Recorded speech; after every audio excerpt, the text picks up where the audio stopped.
Rodrigo Hernandez Cascantes. Oh my God. One of the best defensive midfielder in the world right now. Kusema kweli mimi sina neno, kusema kweli sina neno hata moja.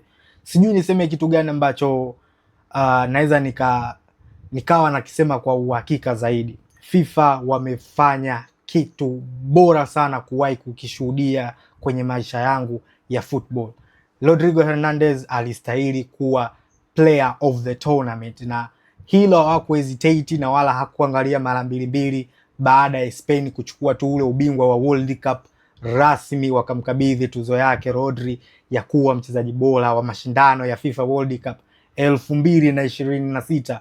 Amekuwa bora sana kwenye eneo la midfield la Spain toka kwenye game ya kwanza dhidi ya Cape Verde mpaka kwenye game ya mwisho hii dhidi ya Argentina. Rodri kwenye hii mechi ya Argentina hajamaliza na amepiga kazi kweli kweli.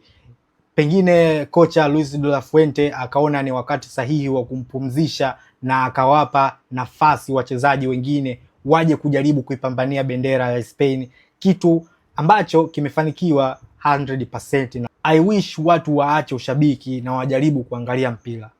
Since day one amekuwa amefanya vizuri sana. Wengine walikuwa wanatamani hata pewe Lamine Yamal, lakini kusema ukweli kuna baadhi ya matches zinaisha unakaa unashika kichwa ukiangalia tuzo ya man of the match amepewa Yamal.